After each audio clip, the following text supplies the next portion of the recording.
इस ब्रह्मांड को रचता है। ये ब्रह्मांड उसी का शरीर, ये जो शरीर रचना है ये उसी का शरीर, और वही चैतन्य रूप में, चेतना रूप इसके अंदर वास कर। ब्रह्मांड में ईश्वर ने जो ये ब्रह्मांड रचा है, जो शरीर की रचना, ये उनका ही स्वरूप है और चेतना रूप से इसके अंदर वास कर। उसी को हम आत्मा कहते हैं,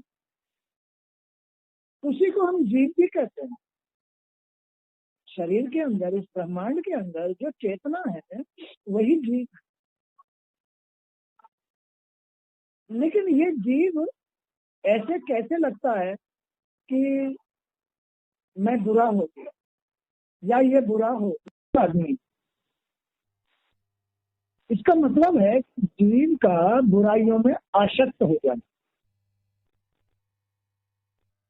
इस चेतना का बुराई में आसक्त हो जाना, खुद को ही बुरा लगना शुरू होता। ये चेतना शुद्ध है, परमात्मा स्वरूप चेतना शुद्ध। जो शरीर के अंदर, ब्रह्मांड के अंदर जो चेतना है यही परमात्मा का रूप, जो तुम्हारे देखने के काम को कर रहा है, सुनने के काम को कर रहा है। तात्पर्य शरीर को जो चला रहा है वही चेतना ईश्वर है, वही परमात्मा, वही आत्मा जीव। लेकिन ये जीव ऐसा कैसे भटक जाता है अपने सत्य रूप को छोड़ करके, सच्चाई को छोड़ करके? इस संसार की वासनाओं में लिप्त होने से जीव खुद में कमी झांकना शुरू कर दे। ये चेतना ही तुम्हारी बुद्धि को संचार दे रही है, ये चेतना ही तुम्हारे मन को संचार दे रही है, ये चेतना ही तुम्हारे जीवन का निर्माण कर रही है या आगे शरीर का निर्माण कर रही है, चेतना। तो यहाँ यही बात कही गई है कि सुख ही आत्मा का स्वरूप है। क्या? सुख ये आत्मा का रूप है। सुख, हर आदमी सुख चाहता है ना, हर आदमी आनंद चाहता है ना, हर एक जीव सुख चाहता है। जो ये रचना है, जो ये ब्रह्मांड है, इसके अंदर जो चेतना है वो चेतना ही आत्मा है, वो तो सत्य है। वो क्या चाहती है? अपने ही स्वरूप में रहना। लेकिन भगवान की माया ने इस जीव को संसार में विलीन कर दिया, विकारों में आसक्त कर दिया। इसलिए वो आत्मा और जीव को अलग अलग देखता है। क्या देखता है? आत्मा अलग है और जीव अलग है। अब ये कैसे देखना शुरू हो गया? जबकि एक चेतना ही ईश्वर है, फिर कैसे देखना शुरू हो गया? विकारों ने भेद डाल दिया, इसमें विकारों ने, गलतियों ने, बुराइयों ने भेद डाल दिया। जीव में, आत्मा में अलग अलग भेद देखने लग गया। वही जीव, वही आत्मा संसार में आसक्त हो करके अपने को अलग अलग मानना शुरू कर देता। यार मुझ में बुराई, मैं तो गलत हूँ, मैंने ये गलती कर दी, मैंने ये गलती। तो सुख ही आत्मा का स्वरूप, समस्त चेष्टाओं की निवृत्ति ही, संसार की जो चेष्टाएं, आसक्तियां है ना, समस्त चेष्टाओं की निवृत्ति ही उसका शरीर है। समस्त चेष्टाओं की निवृत्ति ही उसका शरीर है। ये जो शरीर है ये आत्मा का स्वरूप है, ये ईश्वर का स्वरूप है। ईश्वर में कोई चेष्टा नहीं, कोई कर्म नहीं, कोई आसक्ति नहीं है, कोई विकार नहीं है। ये तो उनका स्वरूप है। लेकिन अब ये क्या होता है? ये तो परमात्मा स्वरूप है। अब ये जीव विकारों के साथ अनेक शरीर धारण करता है। जो पशु पक्षी वृक्ष आदि जलचर जीव जितने भी हैं, ये जितने भी जीव उत्पन्न हो रहे हैं, ये सब मनुष्य योनि के बिगड़ जाने की वजह से हो रहे हैं। मानव योनि बिगड़ जाने की वजह से ये अन्य योनियां प्राप्त होती हैं। ईश्वर ने तो केवल एक योनि दी है, वो कौन सी है? मानव योनि, इस धरती पर। अब योनियां कितनी होती हैं?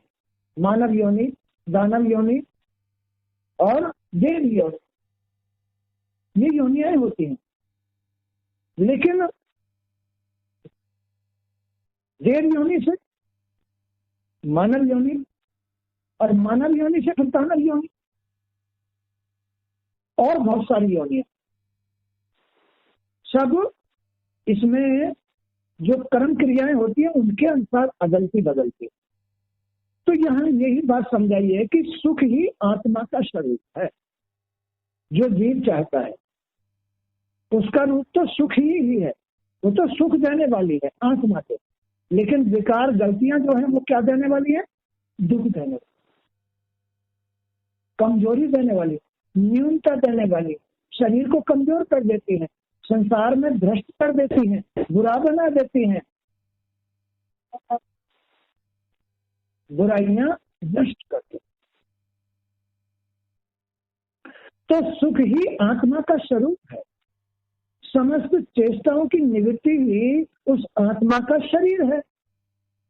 समस्त संसार में उस जीव की चेष्टाओं की निवृत्ति, अगर आदमी संसार के कर्मों से निवृत्त हो जाए ना, तो वही आत्म स्वरूप रह जाएगा। तो समस्त चेष्टाओं की निवृत्ति ही उसका शरीर, उसके प्रकाशित होने का वह स्थान है। क्या? समस्त चेष्टाओं की निवृत्ति उसके रहने का स्थान है, चमकने का स्थान है, वही आत्मा कहलाती है। जिस जीव में कोई विकार नहीं है। इसलिए समस्त भोगों को मैं अपने मन की तृष्णा मात्र समझकर अपने भाग्य को भोगता हुआ पड़ा रहता हूं। क्या? समस्त भोगों को मैं अपने मन की तृष्णा मात्र समझता हूं। ये संसार में जितना भी आदमी कर्म कर रहा है, जीव कर्म कर रहा है, ये उसकी तृष्णा है। मेरे बच्चे सुखी रहे, अपने सुख की तो कामना इच्छा करता नहीं है, तो मेरे बच्चे सुखी रहे, समाज में मेरा नाम हो जाए, मैं ये भी कमा लूं, मैं वो भी कमा लूं, मैं इतना इकट्ठा कर लूं, पैसा इकट्ठा कर लूं, ये तृष्णा है। बोलो, ये तृष्णा ही जी को भटकाती है, भोग तैयार करती है, कष्ट तैयार करती है। यही आत्मा और जीव में भेद डाल देती है, जी को बुरा बना देती है, आत्मा को बुरा बना देती। जबकि जीव और आत्मा में कोई अंतर नहीं है। जीव ईश्वर का अंश है, ईश्वर है, परमात्मा का अंश है, जीव वही आत्मा है। लेकिन इसमें भेद कहाँ से आया? तृष्णा से, इच्छाओं से। कहाँ? संसार में इच्छाओं से, तृष्णा से, विषय विकारों से है। इनसे जीव में बुराई आ गई, जबकि जीव तो परमात्मा का अंश है। अब तुम इस संसार में देखो, जिसका जीव बुरा होता है उसको सजा मिलती है, उसको कष्ट मिलता है। लेकिन जीव अपनी वासनाओं में, इच्छाओं में दूषित कर्म करके इतना बुरा हो जाता है कि पिटता है। फिर कौन पिटता है? आत्मा। इस संसार में आसक्त हो जाना ही बुराई है।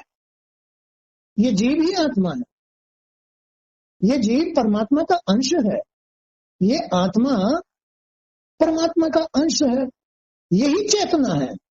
इस संसार के अंदर, इस शरीर के अंदर, इस विग्रह के अंदर ये चेतना ही आत्मा है, ये आत्मा ही जीव है। लेकिन ये जीव और आत्मा में भेद कैसे आ जाता है? संसार की बुराइयों की वजह से ही। वो संसार में आसक्त हो जाना, इच्छाएं रखना, वासनाओं में, खान पीन में, रहन सहन में, या परिवार में, या समाज में आसक्त हो जाना, यही भेद है। जीव आत्मा से अलग अनुभव करता है कि मैं आत्मा नहीं हूं, जबकि वो आत्मा ही है। तुम जिस दिन बुराइयों को छोड़ दोगे, शेष आत्मा ही रह जाओगे। तो यहाँ यही बात बताइए कि इसलिए समस्त भोगों को मैं अपने मन की तृष्णा मात्र समझकर अपने भाग्य को भोगता हुआ पड़ा रहता हूँ। यह मनुष्य अपने स्वार्थ को ही सच्चा और वास्तविक सुख मानकर जीव और आत्मा को अलग अलग मानते हुए, अर्थात इस असत्य दैत्य भाव को सत्य जानते हुए ही भयानक और विचित्र जन्मों में भटकता रहता है। कैसे? क्या कहा है यहाँ? यह मनुष्य अपने स्वार्थ को ही सच्चा स्वार्थ सुख मानता है। स्वार्थ को ही, मेरा स्वार्थ सिद्ध हो जाना चाहिए, वही सुख है। क्यों? क्योंकि वो संसार में भटक गया है। वो सच्ची आत्मा नहीं रहा, संसार में भटक गया, स्वार्थ में भटक गया। अब वो जीव संसार के अपने इस स्वार्थ को ही सच्चा सुख मानता है कि मेरा ये कार्य पूरा हो जाना चाहिए, मेरा स्वार्थ सिद्ध हो जाना चाहिए, इसमें ही अपना सुख मानता है, इसको ही आत्मा मानता है कि मैं ही आत्मा हूं। तो ये मनुष्य अपने स्वार्थ को ही सच्चा और वास्तविक सुख मानकर जीव और आत्मा को अलग अलग मानते हुए, अर्थात इस असत्य दैत्य भाव को सत्य जानते हुए ही भयानक और विचित्र जन्मों में भटकता रहता है। इसको ही सत्य मान लेता है, जबकि यह सत्य नहीं है। सत्य तो अपने वास्तविक रूप में रहना, सच्ची बातें करना, ऊंची सोच के साथ रहना, सद्बुद्धि रखना, शुद्ध विचार रखना। जबकि जीव और आत्मा अलग अलग नहीं है। शरीर में प्राण अथवा आत्मा के रूप में जो जीवनी शक्ति चेतन रूप में विद्वान है, वही परमात्मा का अंश है। क्या है इस शरीर के अंदर? जो चेतन शक्ति है, जो तुमको जिंदा रखे हुए है, जो तुम्हारे बुद्धि को, तुम्हारे विचारों को, तुम्हारे मन को संचालित कर रही है शक्ति, वही आत्मा है, वही परमात्मा है, वही परमात्मा का अंश है। अर्थात दृष्टा रूप में वह शरीर में सूक्ष्म रूप से अव्यवस्थित रहता है। कौन? जीव। इस शरीर रूपी ब्रह्मांड में जो जीव रूपी आत्मा है, दृष्टा रूप से, दृश्य माने देखने के रूप से। अब इस शरीर के अंदर ये जीव ही तो देख रहा है, ये आत्मा ही तो देख रही है। मेरा काम ये शेष पड़ा है, मुझे ये काम करना है, मुझे ये चीज लानी है, मुझे वो काम करना। तो ये सब कौन देख रहा है? ये जीव देख रहा है, ये आत्मा देख रही है। तो जीव और आत्मा में कोई अंतर नहीं है। ये तुम्हारे ये कर्म जो है, संसार के जो कर्म है, जो स्वार्थ है, ये तुम्हारे दोनों के बीच में भेद डाल देता है। ये जीव ही आत्मा है, ये आत्मा ही चेतना है, यही दृष्टा है, यही देख रहा है, यही सोच रहा है। ये जितना सत्य होता है उतनी ऊंची सोच होती है, उसके उतने रास्ते खुले हुए होते हैं। क्या समझ में आ गया? अब भेद कौन डालता है दोनों के अंदर? कौन डालता है? स्वार्थ। तुम्हारे संसार का स्वार्थ भेद डालता है।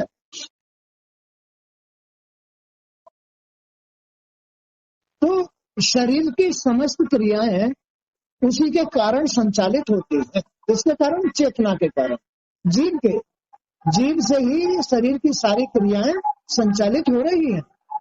उसके बिना इस शरीर का कोई अस्तित्व नहीं है। चेतना के बगैर, आत्मा के बगैर, प्राणों के बगैर इस शरीर की कोई भी क्रियाएं संचालित नहीं होती हैं। केवल ये शरीर है और इसके अंदर चेतना है। बस उस चेतना में ही ये तुम्हारी बुद्धि संचालित हो रही है, सोच संचालित हो रही है, मन संचालित हो रहा है, क्रियाएं हो रही हैं। इसमें ही अब चूंकि ये शरीर के अंदर है, इसलिए ये जीव स्वार्थ के साथ जुड़ गया है, स्वार्थ के साथ, कि मुझे ये काम करना है, मेरा ये काम पूरा हो जाना चाहिए, मैं ये ऐसा होना जाना, तो ये सब कुछ स्वार्थ है। स्वार्थ में ये जीव ऐसा अनुभव करता है कि मैं आत्मा नहीं रहा, मैं आत्मा नहीं रहा, जबकि वो आत्मा ही है। जीव आत्मा चेतना में कोई भी अंतर नहीं है, वही दृष्टा है। कौन है? दृष्टा, देखने वाला है। वही इस ब्रह्मांड में अपने कर्म कर रहा है, संसार में सांसारिक कर्म कर रहा है, आसक्तियों के साथ, इच्छाओं के साथ। ठीक हुआ? तो शरीर की समस्त क्रियाएं उसी के कारण संचालित होती है। उसके बिना इस शरीर का कोई अस्तित्व नहीं है। किसके बिना? आत्मा के बिना, जीव के बिना, चेतन, दृष्टा के बिना। जो देखता है, जो जीव है, जो आत्मा है, जो इसके अंदर चेतना है, जो प्राण है, उसके बगैर इस शरीर का कोई महत्व नहीं है। तो इसमें केवल एक ईश्वर की लीला हुई। जो ये ब्रह्मांड रूपी रचना है, इसके अंदर केवल एक ईश्वर परमात्मा की ही लीला है, माने वही लीलाधारी है, वही लीला कर रहा है। अब ईश्वर ने तो एक तुम्हें शरीर दिया है, देवताओं का भी शरीर यही है, दानवों का भी यही है, और मानवों का भी यही है। वो इन तीनों का मालिक है, उन्होंने इस शरीर का निर्माण किया है। अब इसी के द्वारा सांसारिक, अब संसार में विलीन होने के कारण ये जीव, ये आत्मा अनेक तरीके के वो शरीर धारण कर लेता है, उनका निर्माण कर लेता है। उसके बिना इस शरीर का कोई अस्तित्व नहीं है। आत्मा से भिन्न वस्तु में, आत्मा से भिन्न वस्तु में सुख समझने वाला मनुष्य आत्मा को ही छोड़कर अन्य विषयों की ओर दौड़ता है। किधर दौड़ने लग जाता है फिर वो? विषयों की तरफ, बुराइयों की तरफ, आसक्तियों की तरफ, इच्छाओं की तरफ दौड़ने लगता है, जबकि उन विषयों का कोई अस्तित्व नहीं है आत्मा के बिना। उन वस्तुओं का, उन स्थितियों का कोई अस्तित्व, वो तो कल्पना मात्र है, वो तो नश्वर है, आज है कल नहीं है। लेकिन जो ये जीव है, जो ये आत्मा है, जो ये चेतना है, अस्तित्व इसका है। जो शरीर के अंदर जो चेतना शक्ति काम कर रही है, यही अजर अमर है, इसका ही अस्तित्व है, यही आत्मा है। इन क्रियाओं का कोई महत्व नहीं है, विषयों का, मिट्टी, सब कुछ व्यर्थ है, सब कुछ व्यर्थ है। ये शरीर तो प्रारब्ध के अधीन है। शरीर कहां से बन के आया? प्रारब्ध से। आज नहीं बना, ये तो पीछे से बन के आया, तुम्हारे कर्मों के अनुसार बन के आया। इसके द्वारा जो सुख की कामना करता है, अब ये जीव इसमें विलीन होकर के, इसके साथ रह करके, अपने घर में रह करके जो घर में सुख की कामना करता है, वह अंधकार में भटकता रहता है। अरे वो तो स्वयं ही सुख है, आत्मा तो स्वयं ही सुख है, आत्मा तो स्वयं ही ज्ञान है, प्रकाश है। फिर वो क्या करता है? अपने घर के अंदर, घर में भटक जाता है, अंधकार में भटक जाता है, आसक्तियों में भटक जाता है, अपने घर में वो अज्ञानी बन जाता है, उसमें विलीन हो जाता है, भेद आ जाता है उसके अंदर। अब भेद देख लो कहां से शुरू हुआ, ये है भेद, इसका नाम है भेदभाव। जबकि वो स्वयं ही आत्मा है, जबकि वो स्वयं ही प्रकाश है, जबकि वो स्वयं ही शरीर को चला रहा है। वही मान चाहता है, वही सम्मान चाहता है, वही राजा बनना चाहता है, वही जद्दार बनना चाहता है। कौन? घर में। जबकि आत्मा कोई मान सम्मान नहीं चाहती है, आत्मा को कोई जरूरत नहीं है, वो तो श्रेष्ठ है। इसलिए ये मान सम्मान की जो जरूरत पड़ती है, ये जीव को पड़ती है जब अपने घर में घर बना लेता है, अपना मन बना लेता है। संसार में विलीन होकर के जब अपना मन बना लेता है तो ये मन की तृष्णा मात्र है। क्या है ये? तृष्णा, कल्पना, ये अंधकार है।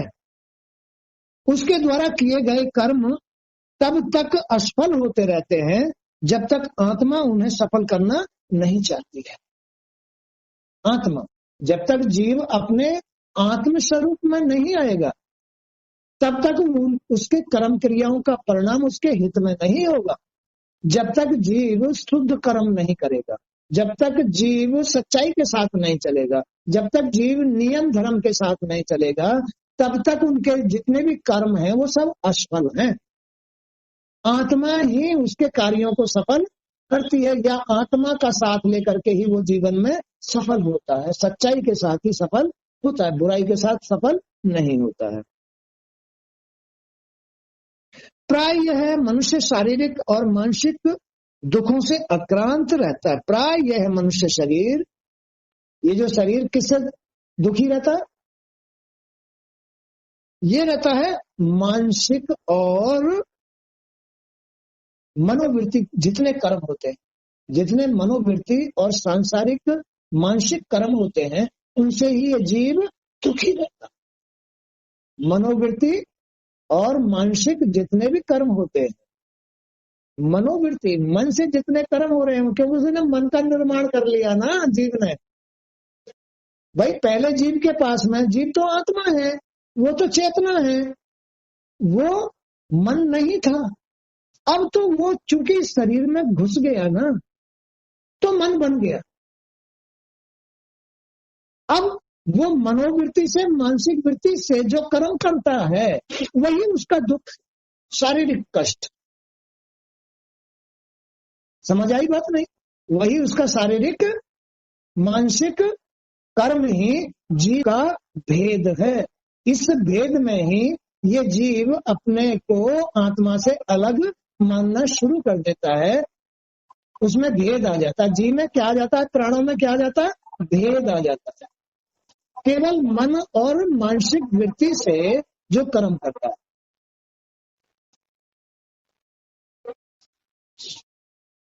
प्राय यह मनुष्य शारीरिक और मानसिक दुखों से आक्रांत रहता है। इस मरणशील शरीर से धन और भोग का संग्रह कब तक उसका साथ दे सकता है? क्या कहा? इस मरणशील शरीर से धन और भोग का संग्रह कब तक उसका साथ दे सकता है? जितना वे जोड़ते हैं उतना ही वह संग्रह उसके दुख का कारण बन जाता है। जितना मन और मानसिक पीड़ाओं के साथ में वो कर्म कर रहा है, धन इकट्ठा कर रहा है, भोगों को इकट्ठा कर रहा है, कब तक? ये साथ नहीं देंगे उसका। कब तक भोगता रहेगा? कब तक? तो ये जो धन है, ये जो भोग है, विकार है, ये आदमी का कब तक साथ नष्ट कर देते हैं, पतन करा देते हैं। क्या करा देते हैं? ये पतन करा देते हैं, नष्ट करा देते हैं। धन और विकार ये कब तक साथ देंगे? साथ तो आत्मा ही देती है, सच्चाई ही साथ देती है। तो जितना भी जोड़ते हैं उतना ही वह संग्रह उसके दुख का कारण बन जाता है। जितना आदमी धन संग्रह कर रहा है, जितना आदमी सुख की कामना कर रहा है, जितना आदमी भोग इकट्ठे कर रहा है, उतना ही दुख बनता है। जबकि ये दुख आत्मा में कोई नहीं है। आत्मा में कोई दुख नहीं है, जीव में कोई दुख नहीं है, इस चेतना में कोई दुख नहीं है, इस दृष्टा में कोई दुख नहीं है। दुख तो कर्मों में है, मनोवृत्ति कर्म और मानसिक कर्मों में, इनमें दुख है। आदमी अपने मनोवृत्ति और मानसिक कर्मों में जब इस संसार में विलीन हो जाता है तो सबसे बड़ा दुख है मान और सम्मान का। मान, मुझे मान मिलना चाहिए, मुझे सम्मान मिलना चाहिए, सबसे बड़ा ये दुख है। और इसके लिए ही वो पूरा जीवन भोगता रहता, कष्ट भोगता है, मान सम्मान के लिए, अपनी इज्जत के लिए, जबकि वो स्वयं इज्जतदार है। आत्मा तो इज्जत है, आत्मा तो सर्वशक्तिमान है, आत्मा तो शुद्ध है, उसके पास किस बात की कमी है? उसके पास किसी बात की कमी नहीं है। लेकिन अब क्यों वो इज्जत चाह रहा है? क्योंकि वो न्यून हो गया है, क्योंकि वो भेद में आ गया है, क्योंकि वो शरीर में आसक्त हो गया है, संसार में आसक्त हो गया है, इसलिए अब उसके अंदर भेद आ गया। अब उसे मान सम्मान की जरूरत होने लग गई, इज्जत की जरूरत होने लग गई।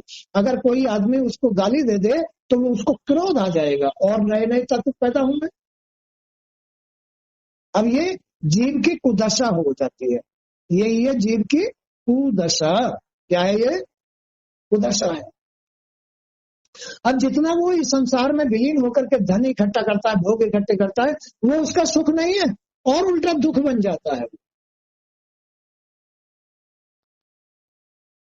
हा?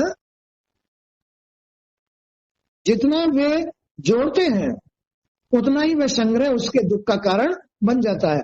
भय और असुरक्षा की भावना से वे सदैव त्रस्त रहते हैं, उन्हें ठीक से नींद तक नहीं आती है। प्रत्येक निकट आने वाले व्यक्ति पर उन्हें संदेह होने लगता है। अब संदेह पैदा हो गया किसको? उस जीव को ही। मनोवृत्ति और मानसिक वृत्तियों के कारण जो जीव में भेद आ जाता है, उस भेद के कारण ही वो धन इकट्ठा करता है। लोग बागों पर संसार में संदेह पैदा हो जाता है, कहीं मेरा कोई धन चुरा के ना ले जाए, ये मेरे धन को कहीं मार ना ले, बेईमानी ना कर ले। अगर किसी को 10 रुपए भी देता है तो पहले उससे पता नहीं क्या क्या मतलब जो है कारनामे कराता है। किसके लिए? कहीं ये पैसा ना मार ले।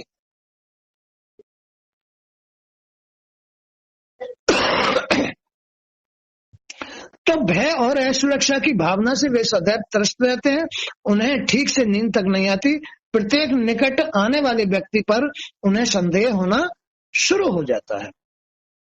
इस तरह से ये जीव संसार में भटक जाता है, बहुत सारी बुराइयों को अपना लेता है और संसार में कष्ट भोगता है।